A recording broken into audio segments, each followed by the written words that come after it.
using this box, please put your name, city, and organization if you have one. This way, folks will be able to tell who's a part of the conversation, and also take some names and contacts so that folks can do cross-sharing offline. We are in for a dynamic and inspiring discussion today. Just as a technicality, remember to use *6 to mute and unmute yourself during the discussion time. We're going to go ahead and get started here so that we can be mindful of everyone's time. As you see, the agenda is on the front of you. We're going to have a welcome, which is my welcome. Hi, welcome everyone. 2016, woo! We're excited. This is our Rolling Out Rent Control, the first training in 2016 of our national training series.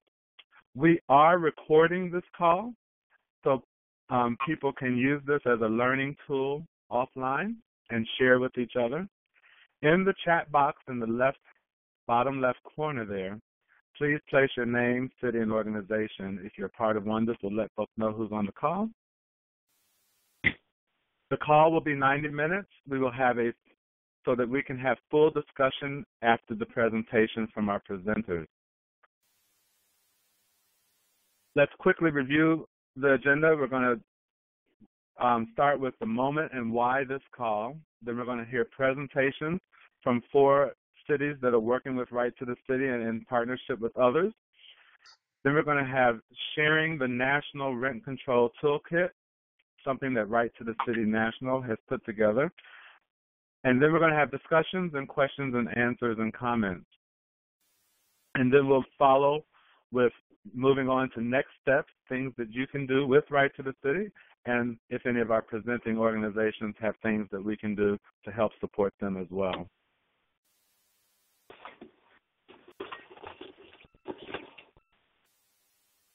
Thank you for joining. I am going to now, don't forget to please hit *6 to mute yourself so that we can keep the background noise out. All right, I'm going to now turn this over to Tony to welcome us again and also give us the moment and why this call. Wonderful. Thank you, Darnell. Good to hear the little ones with us. I am going to mute us so we don't hear all that background attendees noise. are muted. So welcome again, everybody. I'm Tony Romano, the organizing director with Right to the City, and I'm just going to give a little context around what we see as the moment we're in and why we feel this call and these types of calls are so important. So in terms of first, who are we? Right to the City is the coordinator of a national Homes for All campaign.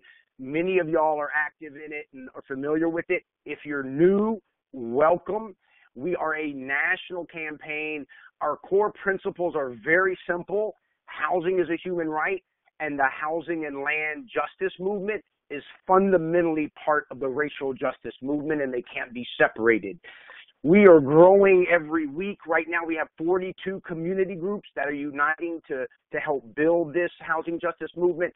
They are in 30 cities and 20 states. We believe we have to keep growing this because it's through only a movement that we're going to be able to bring about the transformative change that we need. And our basic strategy, understanding that our power is locally, is to connect our local powerful campaigns across cities into what we call translocal campaigns, where we become more than the sum of our parts and can really fight nationally from a position of power.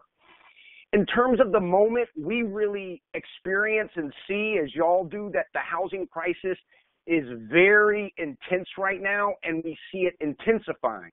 The reason we are predicting that the housing crisis is going to worsen is because we believe there's a perfect storm of features, 5 different features that together do not bode well for renters and low-income homeowners and communities of color.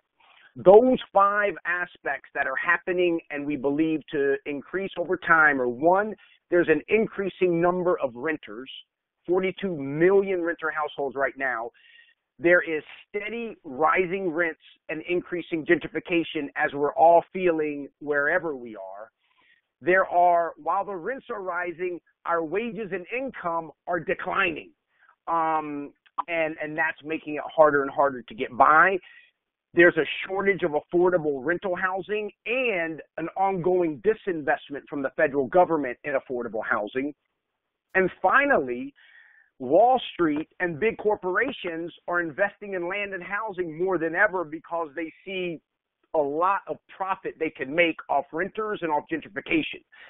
Given this perfect storm, it means we're in for some very hard times, and what we're seeing now is going to continue as unprecedented scales of suffering in terms of what we all know are the real impacts of what doesn't feel hard when you say displacement or high rents. But what it means, we know, is if we're paying a lot in rent, we're giving up medicine. We're not able to send our kids to school. We have to go without food. And we know we've seen our family, friends displaced, and displacement has serious consequences in terms of physical illnesses, mental illnesses that can devastate people. So it's really, in some ways, a life or death struggle and very, very essential to the quality of our well-being. With all of this, although it sounds bleak, we do believe there's opportunity. And we believe the opportunity is in that there's more and more of us that are not only feeling the pain, but feeling the need to unite together. And understanding that when we unite, we then exercise a power that is very different from all the money and structure that the other side has. We have people power. And that is what has changed history in positive ways. So for us, when we talk about the opportunity, we're talking about, one, recognizing the moment.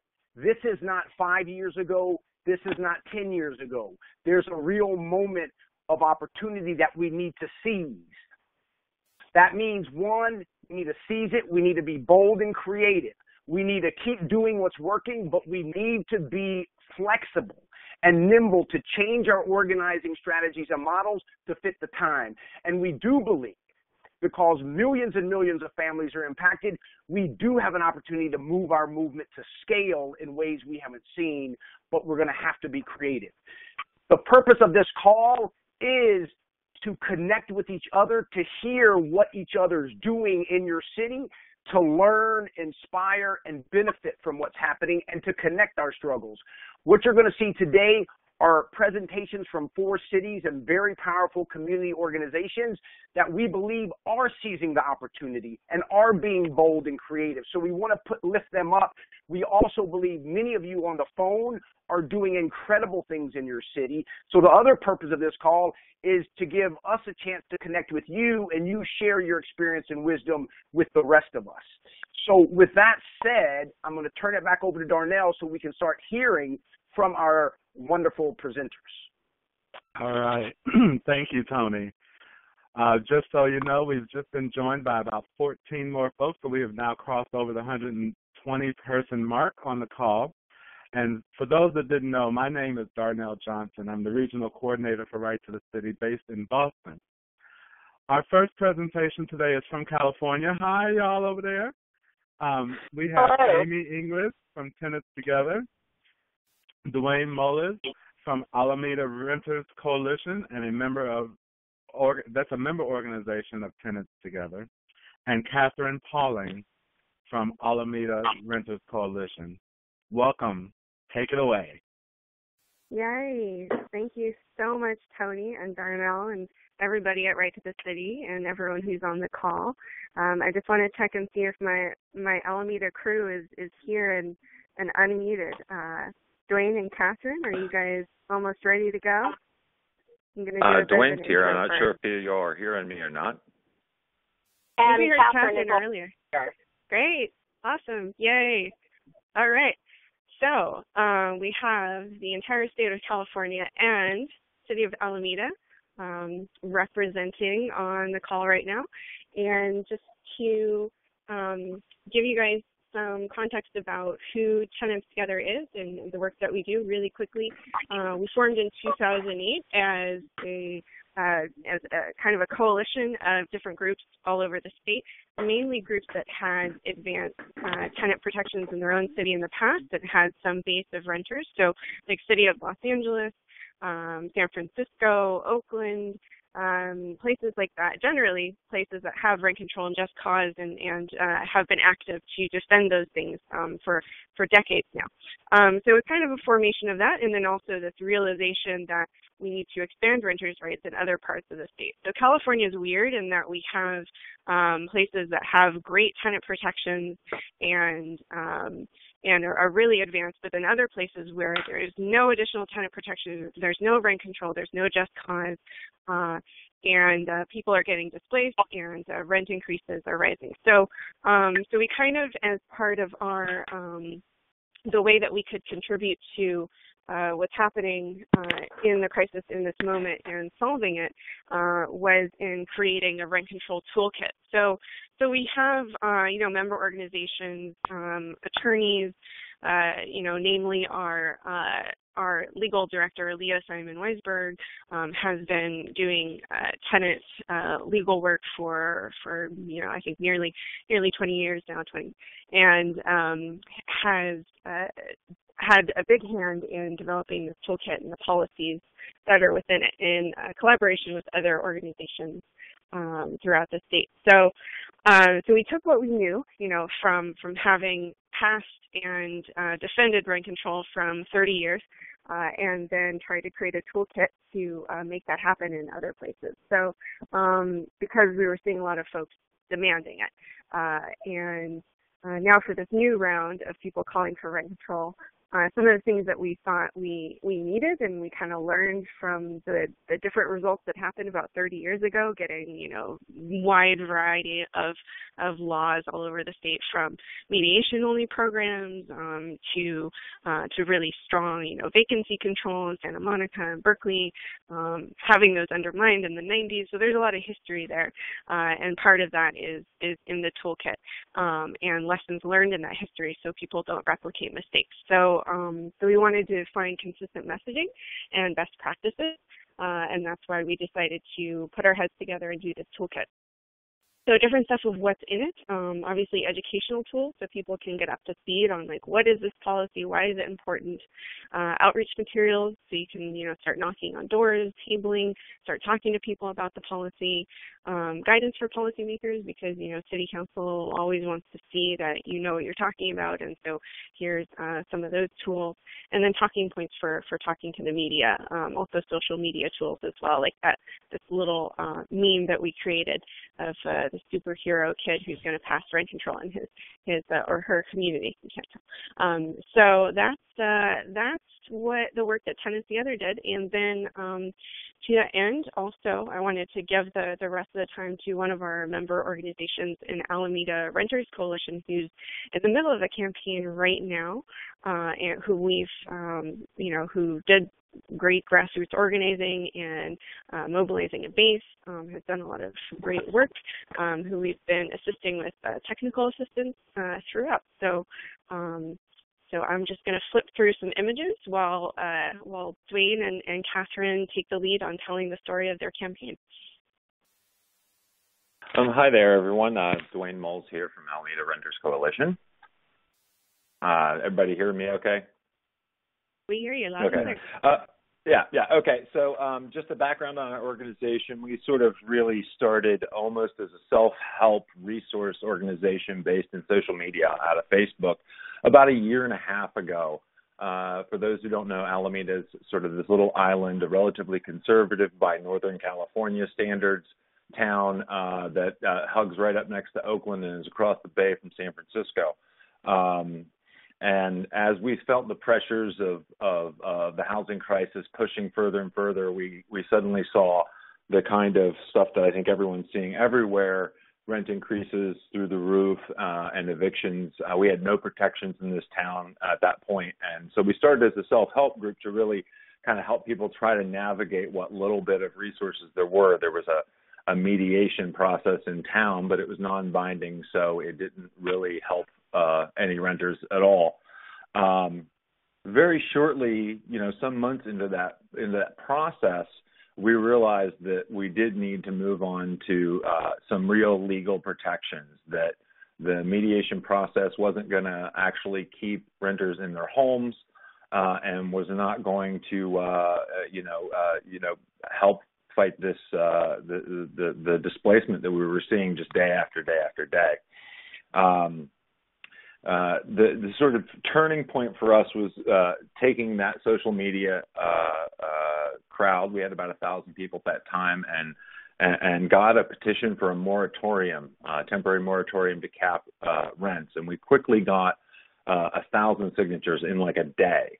I got those to City Hall. It was very much a process of, at first, bringing this attention to the City Council and sort of seeing what we could do with them, but also realizing that we had to begin a ballot initiative process at the same time because, one, we didn't know what we would get out of council, and secondly, what the council gives, the council can take away.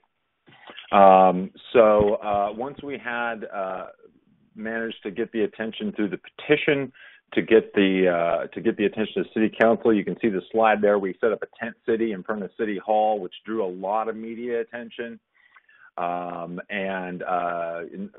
Funny thing, next thing you know, it's on the agenda for the next City Council meeting.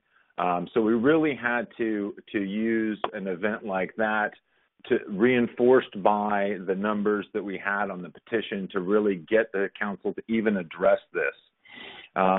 The moratorium itself, I can honestly say that our entire organization was surprised by the response of our City Council in the moratorium, and that we got a unanimous vote to do that, and we cut off their escape routes, I would say. They had to at least recognize that there was a problem, and that is actually an ongoing struggle. Along this line, we have had some help along the way by some wonderful landlords who, if you're looking at the slide there, those are a group of high school organizers from a unit that had 34 units who got eviction notices, over the holidays this last winter. And as terrible as that is, it did galvanize. When you talk about sort of taking action and seizing the moment, that helped us galvanize our movement and really brought it to the forefront and forced the council to try to do something. We haven't been completely pleased with that process. They seem to be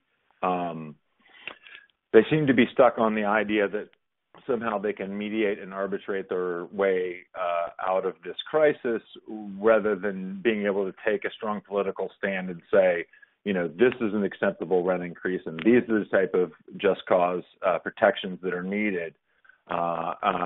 So they've decided that.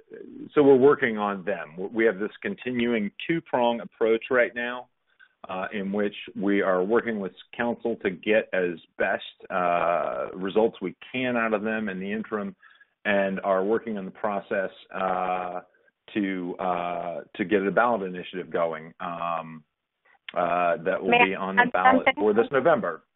Sure. Let me jump in with a couple of specifics. One, I want to emphasize the importance of getting publicity, of getting your local television and, radio stations and all, that spotlighting this little quiet suburban town that was sort of hidden, and with its reputation for being very conservative and zero tolerance police and all of that, was a tremendous help in gaining visibility and forcing reluctant council members to take action. The other thing that was really important, and we learned from a sister city, Richmond, they basically filled their city council meeting, every meeting, with 100 supporters and 30 stories of hardship. And it was the combination of hardship and suddenly having their faces, the council faces, on the local television that truly began to turn the tide. For over a year, we had been requesting some kind of protection. With no protection, we would have entire complexes getting 50% rent increases, entire complexes getting 60-day notices to vacate because they could virtually double the rent if they emptied the building, and there was zero protection available. So getting people to come up and tell their stories to the point where council members occasionally had tears in their eyes, and then combining that by putting a television spotlight on them is what actually turned the tide. It was huge. And the difficulty and the challenges we have is keeping that focus on them. In the moment, they did the moratorium. When renters were chanting out in the hall to let renters speak, and it became a police action, and suddenly that is the image that kept flooding across the television set, and that forced them to enact the moratorium. But now, but basically, I'm getting a notice to wrap. But I can't emphasize that enough to others. Yeah, and thank you, Duane. And just to relay, since you guys are on the phone, if you're able to stay, and there's going to be a discussion later. I think Catherine, you may have to go, but Duane, it'd be great if you can stay on. And it's hard to be short. Thank you guys for sharing. Okay, all right. thank you. All right. Thank you. I'll be able to stay on until 1:15. Thanks so much. Okay, I think I can stay till about 1:15 as well. Okay. Thanks so much. For those that are just joining, don't forget to please use all attendees are muted and may unmute themselves by pressing star 6. During the discussion, and then also at the bottom left-hand corner of your screen is the chat box. We're using that. If you'll please put your name and city and organization if you're connected to one, so that we can know that you're a part of the conversation. We're going to move right along to presentation number 2. From Minneapolis, we have Roberto de la Riva from Inquilinxs, Unidxs. Sorry, I'm messing that up. And then we also have Edain Altamirano from Corcorcan Neighborhood Association, and Ross Joy from Corcorcan Neighborhood Association, also connected to Inquilinxs. Take it away. Hey, thanks, y'all. Thanks for the introduction. We'll just get right into it. How am I sounding? I just want to get a quick sound check. Can everybody hear me all right? Welcome. We'll rock it here. So, once again, Inquilinos Unidos por Justicia and Corcorcan Neighborhood Association, we're going to talk to you today about building a movement and actually attacking separate landlords to get rent control, and then using that as a soundboard to get rent control in the city. And so we look at this slide. It says here from below and to the left. And so what's really important to understand about us, Inquilinos Unidos, is we're an anti-capitalist organization. We work to the left. We understand that we need to challenge market rent, that there is no such thing as fair market rent, and we're going to work from below. This means that we work with those who are directly affected, and we build solutions consistently every week with people in some of the worst issues and some of the worst problems in housing. And how we do this is that our work is over the long term. What we need to do is build relationships. And so we have things like asados, in which we learn about connecting ourselves and our political futures over the long haul.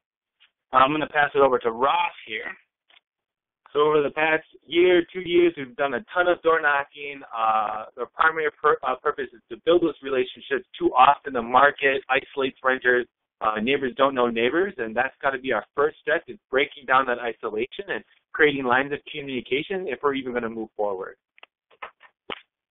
And so as we become to understand ourselves as the collective, meeting consistently about renter issues, about what's happening, we begin to build confidence in the base. And so as we started to address the different problems that were happening, for example, Latinos were getting fined $500 for opening their windows in the winter. They were getting fined for their kids playing in the green space. We started doing actions against landlords, and we got to the radio, and we got to bring about the renter reality in the city, where the renters themselves were talking about what was going on. we create groups in the majority of the neighborhoods. The majority of people that live in there is homeowners, and we build an awareness to tenants to tell them that they are part of the community and have a right. And this puts to when we work together, we put the control of rent and have a better place to live. So we deeply believe that direct actions, like the tent city that was awesome out of California, we also believe that direct actions and putting people forward into the spotlight is incredibly important. The photos, for those that can see, was us doing a protest outside of a large management, pretty much a slumlord's office, letting him know that the rent increases are not okay, that the conditions have not been improved to justify a rent increase. Ironically, also, you can see right next to the landlord's office is Whittier, and that's a neighborhood group that hasn't been supportive and actually actively opposed advancing renter rights. So we got to be confrontational a little bit with those folks too. We talk to the city about these problems that we have, but they just said that we don't have, they can't do anything about this, and we don't wait until the city or the council member wants to do something. We take legal action against the landlord, and we will have the control of rent, protection to the eviction, and better conditions for the apartments of the people. And so what you see here in this photo to the left is a bunch of tenants that are constructing now in a series of over 15 buildings, how the landlord's going to treat them. This kind of the legal action that we made it, this push to the city and the council members to listen to us. And one of the events that we have that you can see in the picture is one of meeting we have with the council member. We're talking about the problems that have with the bed bugs. Then the bed bugs don't decide who's buy, or they're waiting until the people the city wants to listen or learn more about this. And so basically what we're trying to do is we're using separate legal tactics to create alternatives for renters in our city, directly affected renters. And what we want to do is we want to build tenant unions with collective bargaining rights. And we're looking to also pass rent control in the city and gather and garnish a huge mass base that can actuate these changes. Yeah, that's really, the first challenge our city council members always say is like, the city attorney is going to freak out. And that's part of what we're doing in our legal cases and our direct action is we got to change the mind of our city attorney and make them expand what is legally possible. And we're not waiting for them. And so like we say in our meeting, thank you. All right, thank you. Thank you so much. We're going to move right along so that we can make sure that we have time for folks to talk and discuss. Presentation number 3 is all the way from New York. Take it away, Daniel. This is Daniel Moraff from Metropolitan Council on Housing. Thank you so much. Can I be heard? All right, well, if you can't hear me, go in the chat. That's terrific. There we go. Cool. Well, first off, thank you again so much to Tony and all the other folks at Right to the City. I feel like I've been waiting my entire life for this webinar, so glad to see it's finally happening. And I know it wouldn't have happened without you all. So New York is, I think, a really, really interesting case for so many reasons. And I think one of the main ones is the history. We here in New York have a very rich history of rent control as a central demand. Sorry, I'm getting a little bit of static here. If anyone's not muted, if you can mute, that would be tremendous.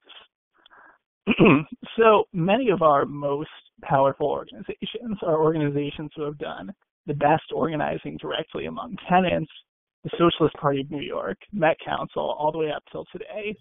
They've done really amazing work in mobilizing tenants directly against their landlords, and rent control has been a very specific demand that those groups have often made of power.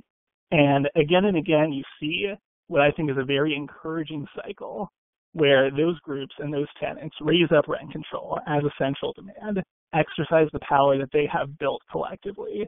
You hit a tipping point where mainstream political parties, labor unions, consumer leagues adopt rent control as a demand of their own. And then at that point, the demand is won. And I know that this history is something that keeps me going and inspires me day to day, because we can see when we look at this history that the world can work the way that we want it to. And our organizing can get us to a place where not only do we win the specific demands that we want, not only do we end the suffering brought on by the rent increases that we're all facing every day, but we can use these sites to build capacity, to build ourselves up.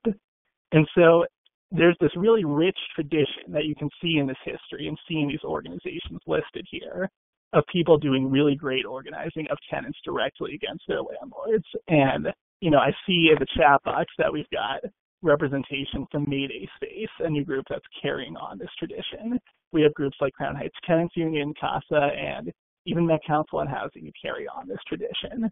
And so that tradition of direct organizing of tenants against landlords is really healthy and is thriving, and that's good. So I want to hold on to that, and I want to hold on to the history as we talk about the situation right now around rent control in New York City, which unfortunately is really bad. It's really bad in that not only do we have a really weak system of rental protections, we have rent stabilization and rent control, both of which, if nothing changes, will be gone in a generation, because you have units passing out of those systems every day. And without changes, there will be none left. We have a situation where whenever these laws come up for renewals, these groups that we have that organize tenants, which tend to be led by the larger, more well-funded nonprofits, will sort of come together, will demand a battery of 10 to 12 bills that are proposed sort of perennially in the state legislature to strengthen the rent laws, strengthen rent stabilization. And these coalitions will often be the site of some really cool organizing. And you'll see the bases of the groups involved grow. You'll see leadership development really kick into a higher gear as members get involved in what are very high-stakes campaigns. But unfortunately, we tend to lose those campaigns. And we have lost them in pretty similar ways, especially in the last decade, time after time. And so while there's obviously a ton of positives in what we've seen, I think, someone who is not a very positive person, prefer to focus on the negatives, because I think the negatives are what we can change. When we look at tenant organizing in New York City right now, and we look at these fights around the rent laws, what you see is that this huge amount of energy that we know exists in New York City around the rent and around gentrification, and this huge energy of people who are willing to mobilize in larger numbers than they have before. We've seen it in Occupy. We've seen it in Black Lives Matter. We've seen people come together and do things that I think have shocked all of us as organizers and as people in our communities. That energy of those people, and quite frankly, those demographics, have been mostly absent from these rent law fights. When we go down to Albany, to the New York State Legislature, and when we say that we are fighting for these improvements to the rent laws, we don't see those people. And frankly, we don't put a lot of organizational resources into being an organic part of those movements, reaching out to people in those movements. And I think this is really, really important to focus on, given the realistic possibilities for stronger rent control in New York City.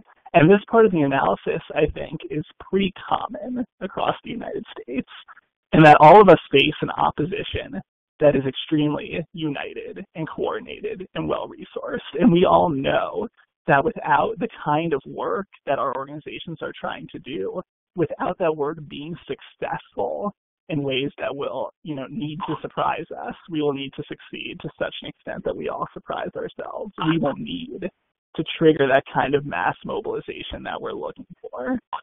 Sorry, I just lost my internet. I think y'all can probably still hear me, but I cannot see the presentation, so I'll work on that. But the main lesson that we can sort of take away here, almost back. We can change the slides for you, Daniel, too. Okay, terrific. Yeah, so I'll just keep plugging. So we know that we need this kind of mobilization, and this very high bar that I think we're all setting ourselves is absolutely necessary. And this, I think, throws into high relief the fact that in recent years, our organizing as tenant groups has not gone there, has not done that, has not crossed that line. And we can talk about a lot of reasons for why that might be. We can talk about reasons why that hasn't happened. But we need to have that conversation because we all know that without that sort of movement level support and energy, the path to victory is really unclear.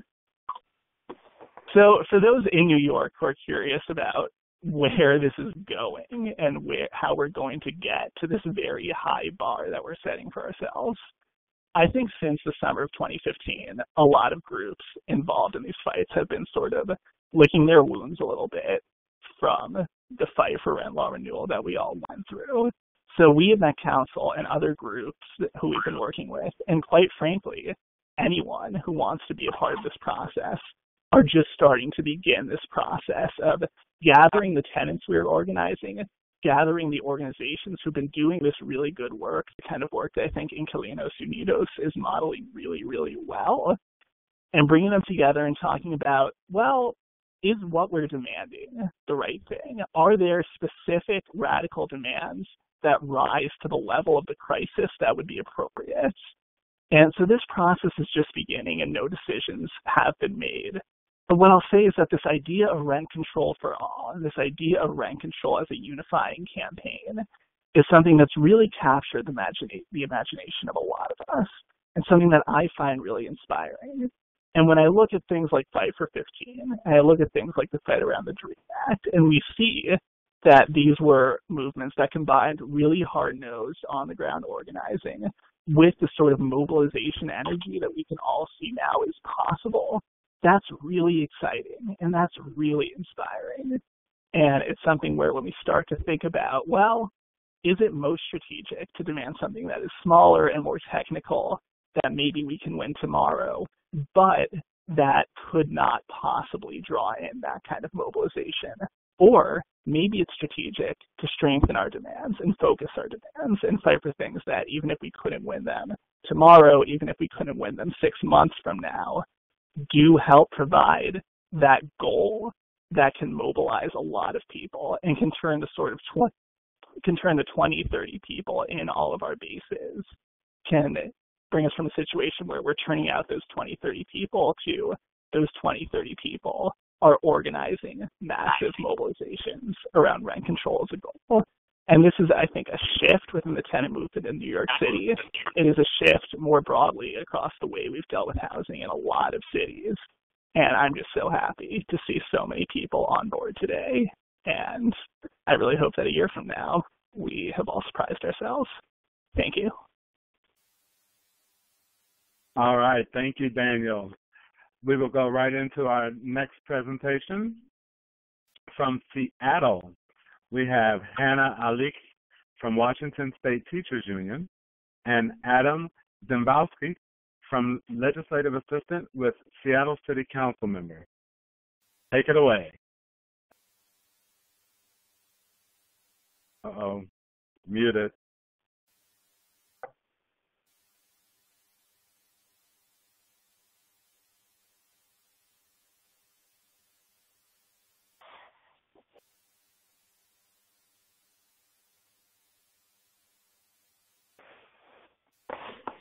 What's happening? We're not hearing anything.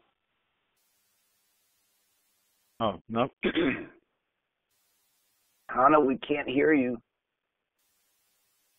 We can't hear you all.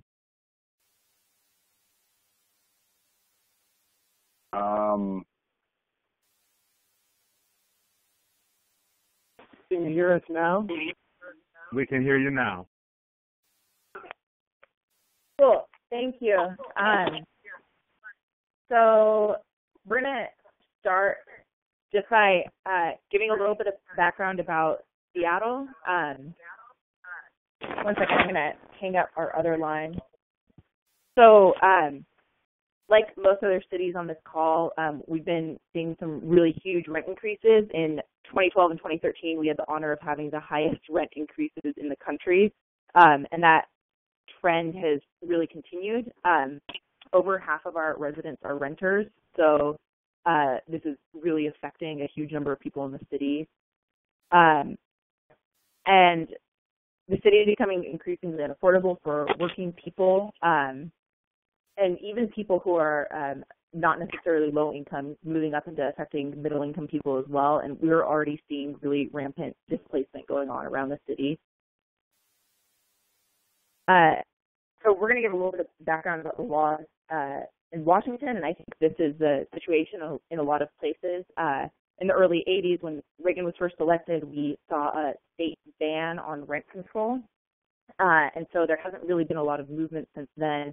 However, in recent years, we've really seen people start to get active around this issue, and there's been a lot of public pressure. So this last fall, our city council actually passed a resolution asking the state to modify or repeal the ban. We really see this as a victory because there has been a lot of public pressure and public demand, and it kind of culminated in this initial step. Adam worked for Councilmember Sawant, who's our socialist council member here in Seattle, and she has been hugely important in pushing forward this movement. Do you have any comments on that? Or? Yeah, just that kind of piggybacking off what Hana was saying, that the movement for rent control, there's a huge anger and mood for significant change, and together with the Tenants Union, Councilmember Kshama Sawant, we've been able to mobilize hundreds of people out to town halls on affordable housing.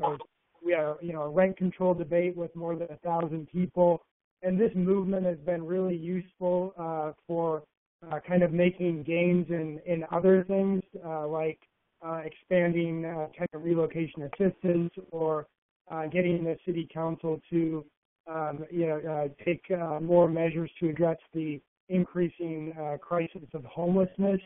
But like Hana kind of alluded to, the task of actually winning rent control is extremely complex in Seattle because of the state ban. So in a lot of ways, I think I'm here, and I think Hana shares this, is one big question we have is how to work around that, or how to overcome a state ban to actually implement the most effective antidote to these rent increases, which is rent control. So hugely thankful for the opportunity to listen in on this and to participate, and happy to hear people when they come in.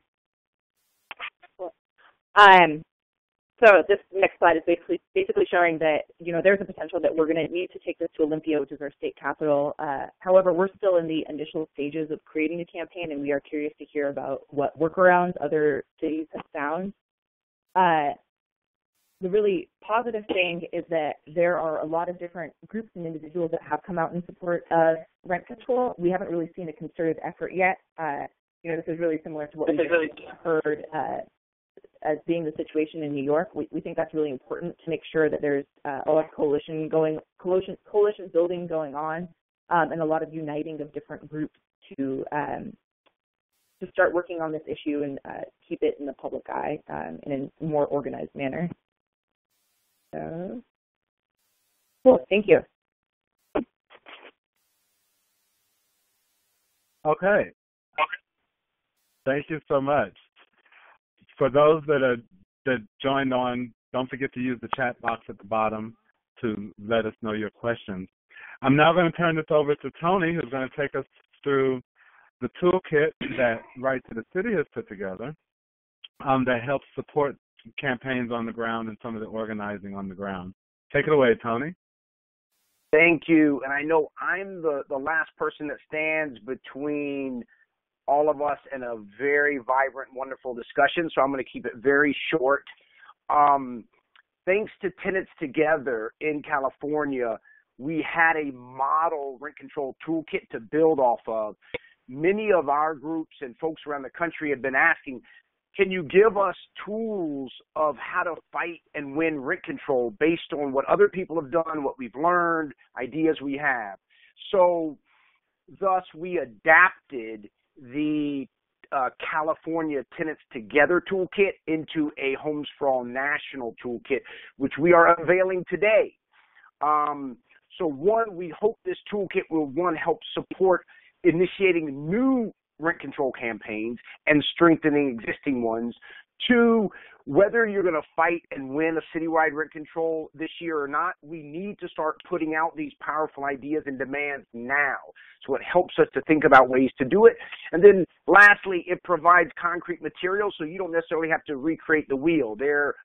And just to give you a sense of what's in the toolkit, facts about rent control, the history and analysis of rent control and how it's been used, model ordinances, model op-eds, sample flyers, great images and graphics. So it is beautiful and comprehensive. There is the link, and we will send you this link very often. We'll send it tomorrow.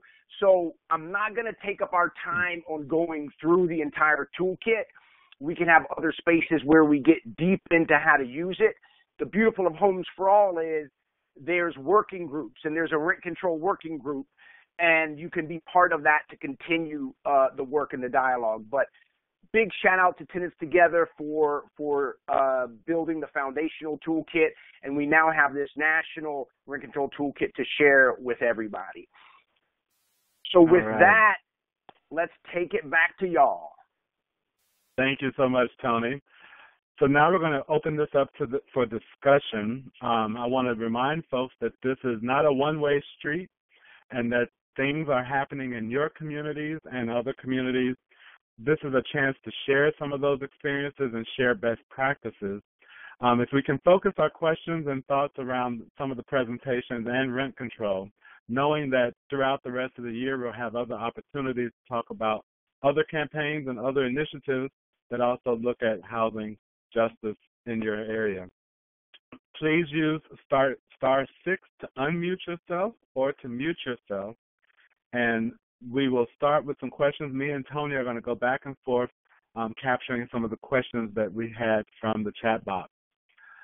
Starting off, I would like to start out. We have Frank asked a question asking about how do we use rent control as a wedge issue or tactic in helping with how does the 2016 elections play a role in taking advantage or moving rent control forward?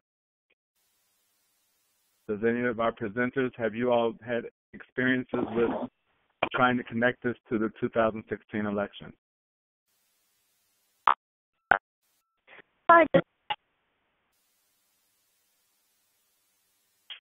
Hello? We can't hear you. Hi, it's Catherine in Alameda, or is someone else speaking? Sorry.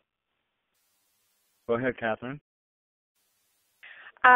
We are looking at candidates for City Council, and we'll definitely be combining that with our ballot signature gathering and with our election so that we can change the majority of City Council. There are 2 seats opening up, and a critical question will always be, will they support renters? We are over 53% of households in Alameda, and we plan to use that power. Okay, thank you. We had 3 comments that talked about state versus local campaigns to win rent control. From Toronto, there were some lessons there, and there was experiences for state rent control. One challenge that one of the groups was finding was that the local municipal level demand that is radical, it needs to be radical enough to make a difference, but that does not require immediately defeating the statewide ban that happened.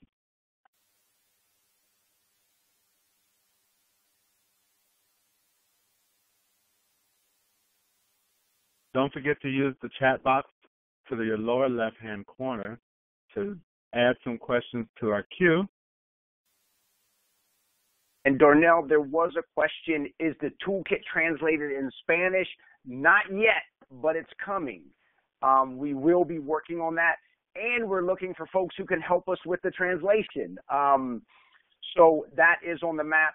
The other thing I wanted to say around the election and even ending these prohibitions at the state level. Our theory of change is that it's not about going just to the presidential candidates and saying, you need to talk about housing. And it's not just about going to the state legislature and speaking about how bad the prohibition is.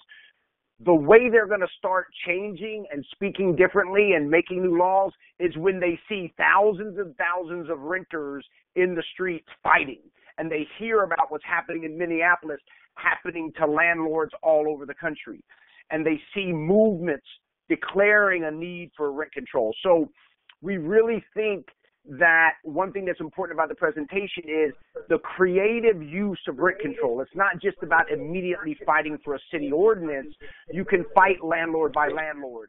Like you learned from California, you can win a temporary moratorium on rent, which may be easier to win than a whole rent control ordinance, but that raises the issue. And you can say, we have an economic crisis. Let's stop all rent increases for 6 months. So we need to be creative, but we need to come up with demands that don't just unite 300 people in our neighborhood, but can unite half of the population in our city, which are renters that are hungry to come together. And I think rent control is one of those demands that will get a lot of people out.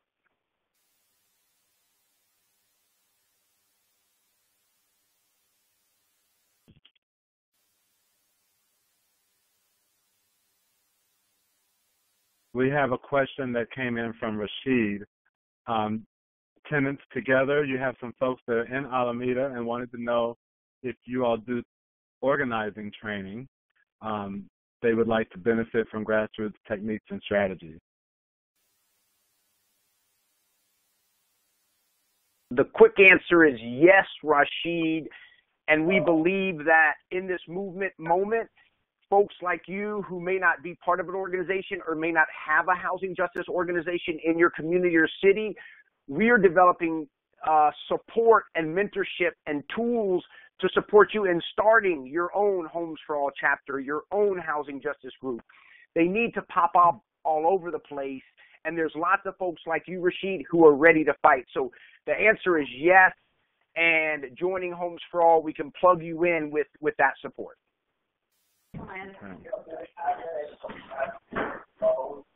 And we had go ahead. Also, this is Dan from Tenants Together for that person specifically in Alameda.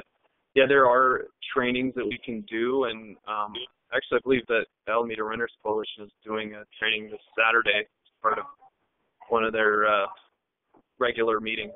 So I don't know, Catherine, if you can Yes, it's going to be. Yes, it's going to be at the Firefighters Union Hall, 2:30 on Saturday, and it's focused on how to get ballot signatures, this particular one. So we would love for you to join us, and we can get contact information from you hopefully after this. But we also have a Facebook page, and we have that I can approve you. It's kind of a closed group. We do a review of it. It's the one where we have all the detailed information. It's the Alameda Renters Coalition. The information is also on a web page that everyone has access to. And again, that's the Alameda Renters Coalition. We'll bring up our web page and the information about this Saturday training. Thank you. Duane here from Alameda Renters Coalition also. I think this taps into an important question about organizing. Our town was not one. We are far from, Berkeley, Oakland with a thriving history of organizing. We're, again, a kind of a quiet town.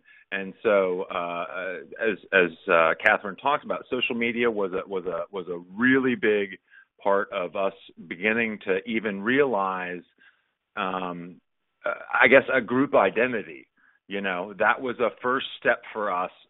So we weren't really tapping into an existing social movement organizational structure. Once we sort of realized that we had something in common that came up through social media, then we began to tap into resources from Tenants Together and others. But that was the gateway for us to even coalesce.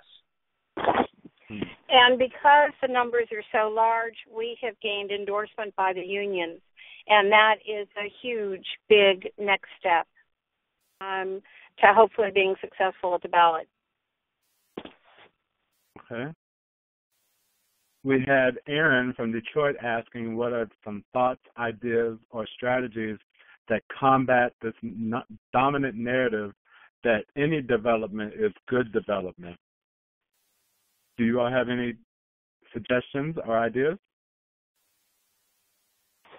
Or best practices that work for you? And can you up here?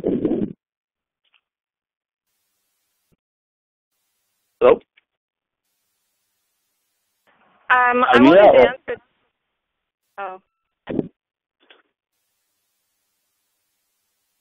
Okay, so we'll go first. And a nice, beautiful silence there. Many words, but silence. Well, we were thinking about this idea of development, right? And this is kind of what David Harvey talks about in Rebel Cities and the Right to the City. But I think what we see is very pristine is that when we have a base of renters who are directly affected and disproportionately affected in our city, we'll bring them to the table when they're talking about these development things, and the reality will be clear that those realities from below are very different than the realities from above. And that's what we use the group for, and we build in terms of saying these aren't coinciding together, and so it can't be this way, thus then entering into the conversation, changing the narrative, and building a city that works for reality, everyone.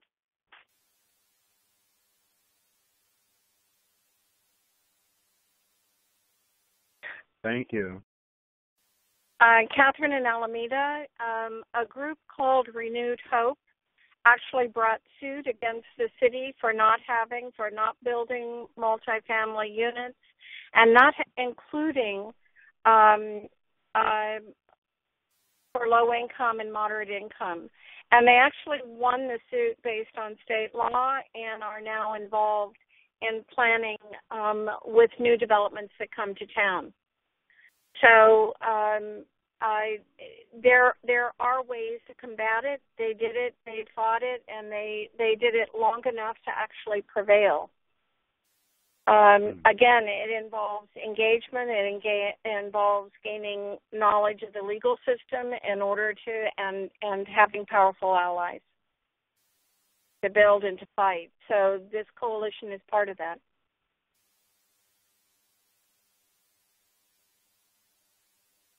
Okay, we had someone that said suing banks on behalf of tenants and having to deal with the concept of fair market rent. They're fascinated that someone on the presentation team rejected the concept, and they wanted to know what were the principles used to determine or negotiate rent.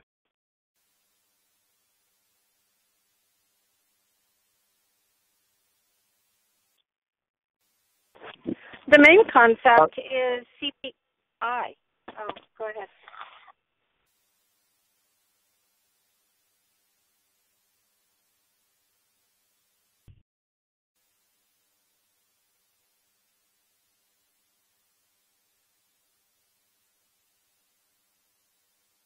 Someone talking? We can't hear you if you are. Go ahead.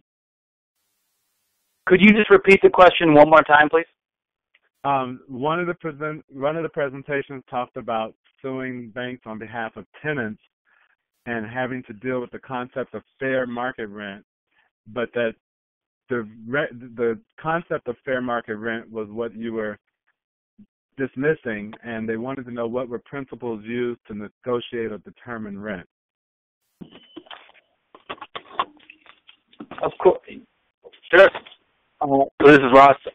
We can't speak too much about a legal case that we started. We're still in settlement. We're really excited to announce a press release. We'll make sure to send that all out. But part of the negotiations in that settlement included some aspects of affordability, and we had to really have a tough conversation with our own lawyers about what was market rate rent. Like the landlord said, like, oh, well, the market could bear $150 more, and our landlords our own lawyers were agreeing with them, and we had to say, no, you look at people's income, and that's how you should base off rent, and look at the condition of the building. If there was not improvements that justified any rent increase at all. So linking to people's income, linking to the quality of the current housing. But at the end of the day, we have to start challenging this notion of housing as simply as a commodity. And I think what's important is looking at it as rent being exploitative. There's no rent is fair unless it's collective ownership. And so what we need to understand here is that the rent we pay for every month has to give us service in return. And the way we've been able to get around it is the buildings that we've been in, we're saying that it is not habitable for the amount that we're paying. And we're contrasting that with larger rents in the city and say, why is it that this building who's paying $700 a month isn't getting the same services as this building that's paying, $1,000 a month? And trying to bring that reality about how wages aren't increasing and rents are increasing, and why is it that landlords can just evict people, give people unlawful detainers, but tenants can't give landlords unlawful detainers? And so really reflipping this narrative and this idea that it's always the lord of the land that can decide what to do with the homes.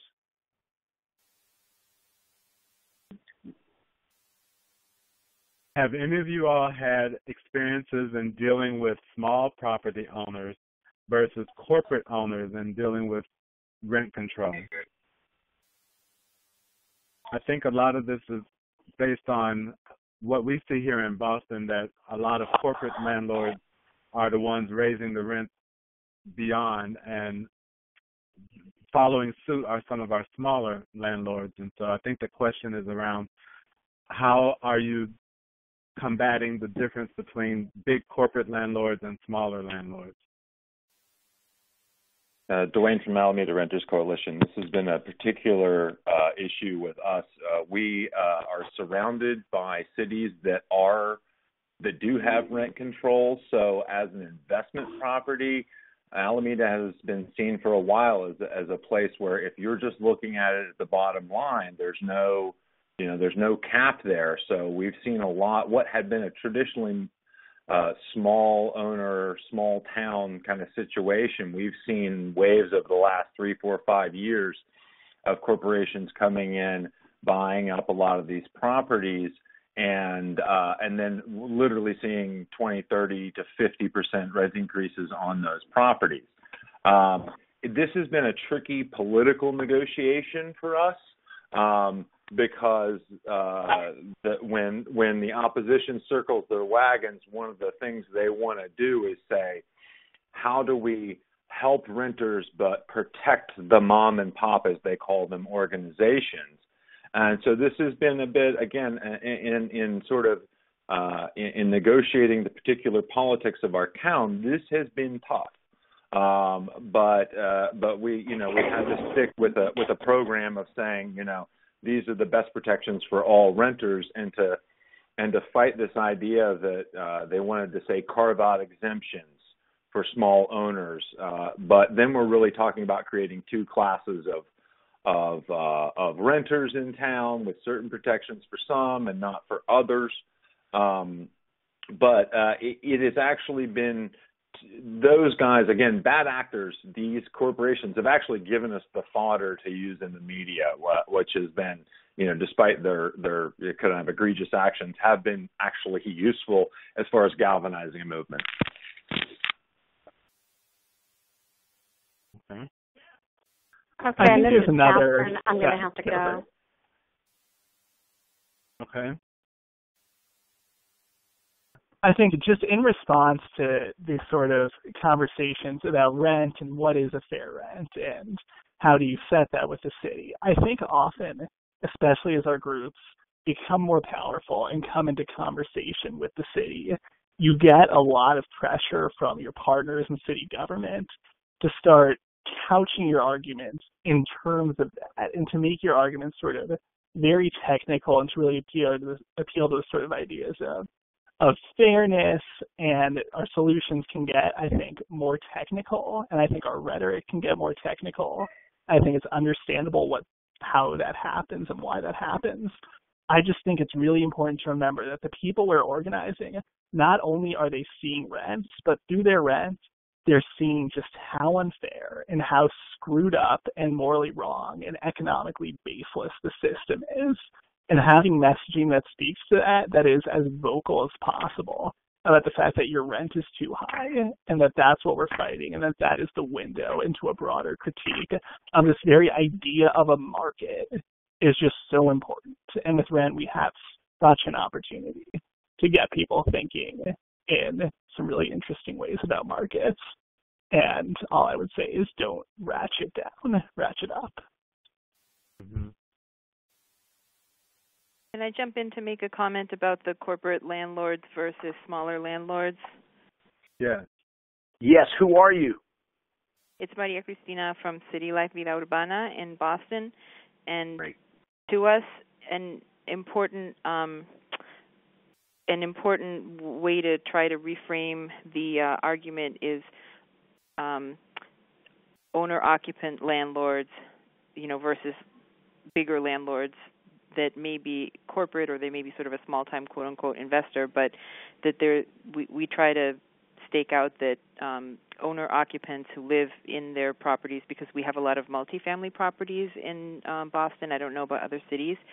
So they're our allies. They're part of our movement. We fought alongside them against foreclosure. Has stripped a lot of people's assets in communities of color and immigrant communities in Boston, through foreclosures on these multifamily properties. So an important element of this isn't under discussion right now, but it's maybe a little bit related. Looking at the just cause for eviction type of ordinances so it's very important for us to emphasize that these ordinances would protect homeowners post foreclosure if they're owner occupying their house. So it's like we try to put working class tenants and owners who both live in their home and treat their home as a home, not as a commodity or an investment. That we're all in the same boat and the law is going to treat us the same. And just cause for eviction would benefit both of us. So that's one way that we hope that we can learn from divisions that were successfully created in the past between working class homeowners and tenants. We're hoping to unify going forward. Okay. Someone asked the question, what are the best ways that tenants who are currently in the process of being displaced due to rent increases are like on the verge of homelessness, especially seniors and disabled tenants, able to connect to a rent control campaign?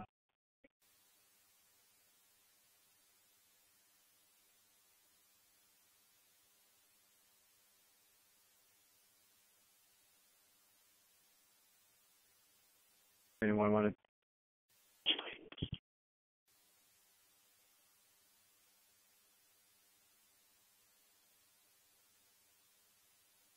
Can we get that question again? The question was, what are the best ways that tenants who are in the process of being displaced due to rent increases, especially those that are seniors or disabled, how can they connect to a rent control campaign when they're on the verge of homelessness? How are you connecting the homeless to a rent control campaign? This is Ross again in Minneapolis. Almost all of the rent, like affordability cases that we have fought for have all involved people facing pending evictions or pending non-renewal of leases. We don't have rent control in Minneapolis. We don't have just cause. And so, yeah, these issues are so linked. I think it's a tenants together model, the triangle. There's affordability, stability, and conditions. So we got to be playing to all those. But what we have done is just come from when facing evictions, we say no one leave. Let's work together, and it can't be one person that makes that a commitment and no one else. And you got to build it with the residents and outside the building as well. But come from that presence and just fight like hell, whether through legal actions, through petitions, through public debate. And you'll be surprised what things can shake out, what things can be uncovered, what things that one tenant says, and all of a sudden we check another building and, oh my God, now there's a fair housing case we can make, or there's things that can be shaken out, but you have to come from a place that no one leaves. And just to give an example here, we had a tenant about 2 months ago that was going to get evicted in 4 days, and we mounted a habitability defense, and now she might get 2 years of rent back in her pocket.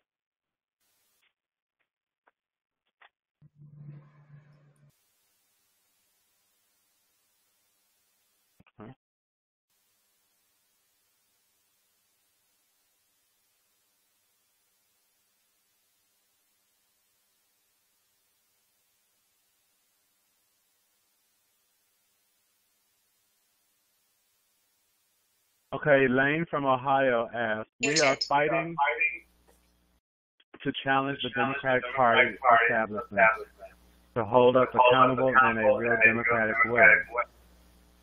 One of the issues that we are fighting is to raise the minimum wage, but we also have a growing number in our community who are interested in organizing a city effort to create a tenant union or housing justice group. Last week, an article that was published said tenants are going to be evicted on January 31st in a neighborhood on the east side of Columbus. It's a primarily working class black neighborhood.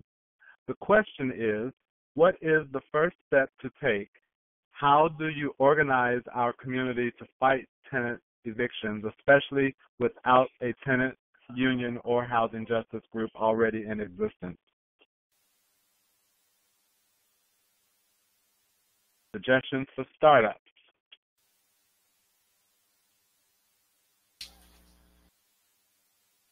Well, I'll just speak. I'm Marie from Portland, Oregon.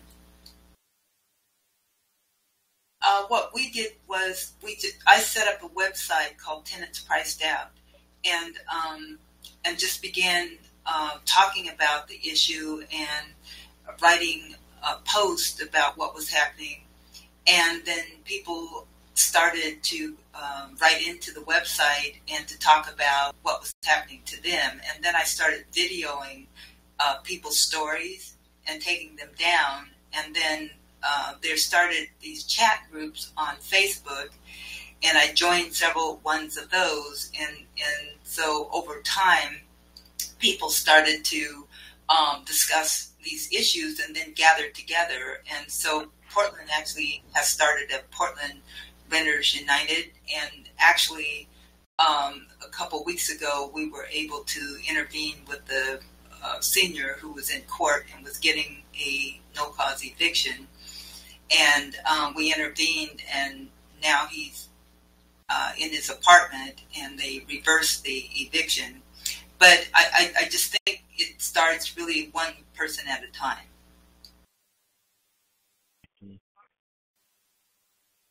Thank you for that. Anyone else? I think that's such a terrific answer. And what all this really comes down to is, right, maybe you will be able to stop this. Maybe there exists legal strategies or the direct action strategies or the power to stop these evictions. And maybe you can't. And I don't know which one is true. But I think sometimes that we can sort of lose sight of, we know we have to mobilize, right? And we know we have to mobilize so many people that it's never going to be the case that, like, we will organize, like, one by one enough people to win this fight, and so it can all feel pointless. But it's not, right? Because those people you're organizing one by one are going to be your cadre. They're going to be the shock troops in your effort to mobilize large numbers. And so in this situation you have now, where there's a ton of people getting evicted, when you do whatever you can to help those people, and when you're having those one-on-one conversations and making those connections, those are going to be the people who are motivated. Those are going to be the people who, especially if you can help them now, will be dedicated, and those will be your cadre, will be the base within your organization that's going to be able to build the movement. So do whatever you can, but also just be cognizant of, we're not just bringing people together because this injustice here is bad and we want to combat this injustice directly. Those people are going to want to fight, not just for themselves, but for everyone going through that same situation. And that can be really empowering. So yeah, set up your, help people with legal services, volunteer when you can, but also bring those people really quickly into your organization and into this kind of conversation about how you're going to take power and stop what's happening. I had a question here about at what point do you bring in legislative or elected officials to help? Are they a part of crafting the language with you, or are you presenting them with language that you want them to pass?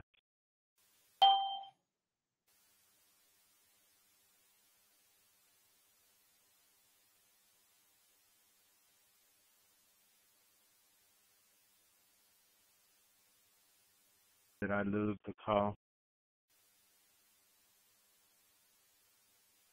Yeah, this is Dan with Tenants Together. I mean, we've been facing that a lot in the Bay Area right now with new cities trying to pass new ordinances. And to be perfectly honest with you, I think it really depends on the situation, like whether to bring, like in the city of Richmond, for instance, we do have some strong allies on the city council there, so they've been part of that process. But in Alameda, as Duane or Catherine could probably say, is that we don't really have any allies on the city council at all. And part of the strategy is, putting this initiative and filing it to, to have the two-pronged approach where we're both moving forward with a ballot initiative for November 2016, as well as pushing the city council to have a stronger ordinance at the same time.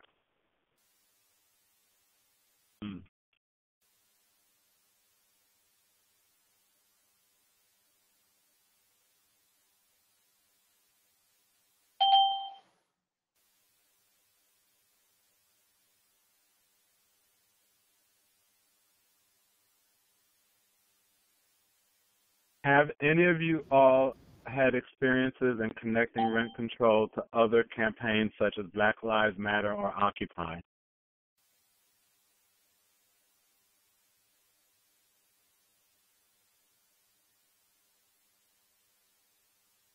Well, I think Right to the City did a great piece on that.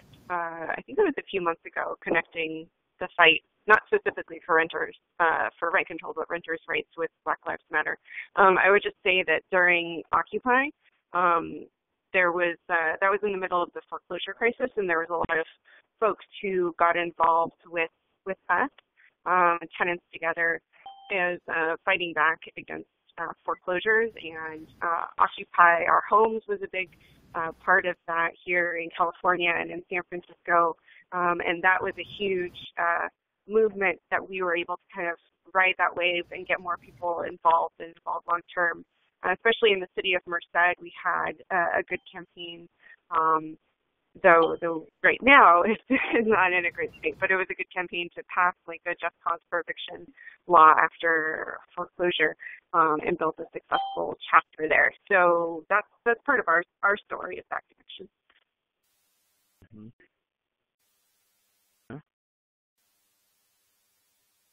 We have about 5 minutes left on the call, and so we can take a few more questions at the end, and I do want to give Tony a chance to talk us through a few next steps that we as the national team are going to be taking and some ways that you can plug in to some of the organizing that's happening.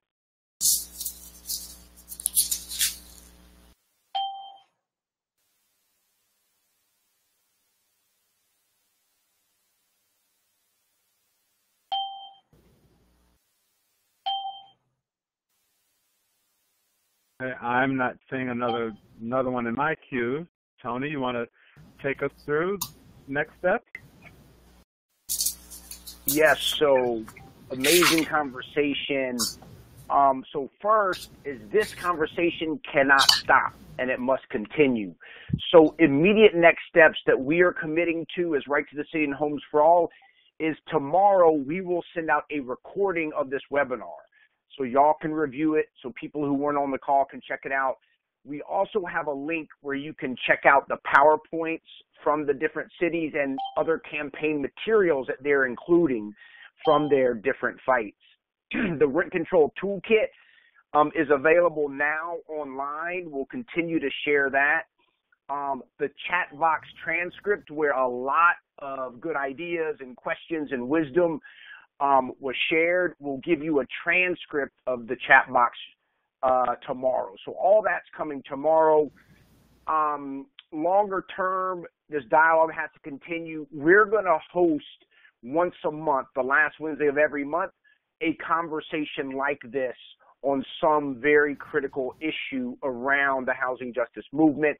The next one in February 24th is on just cause eviction. So please join. The other thing is, the real way we can continue to work together is to unite and be part of a common campaign and a common movement. So we want to invite all of you, whether you're part of an organization, whether you're an individual, join Homes for All, which just means signing the pledge, making sure you have unity with what we're about, and joining a working committee based on what you're working on, whether it's rent control, just cause eviction, whether it's how do we build an organization where we have no organization. We have different working committees. There's certainly a spot for you, and we are building this one by one, and in that way we believe we're getting to a point of building a movement.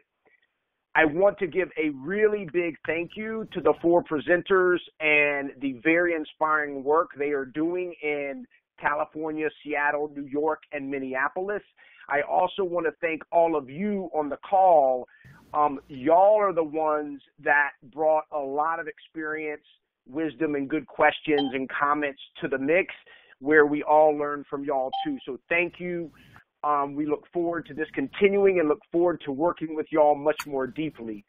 I'm going to put my email if you have ongoing specific questions or you want to know exactly how to fit into Homes for All. Feel free to email me at Tony@WriteToTheCity. And all these connections with other organizations, when you're in Homes for All, you will be linked up with other organizations that you can learn from and you can teach. So we look forward to working with y'all, and long live the fight for the right to housing, y'all. We're going to win. Take care. Yes. All right. Bye-bye, everyone.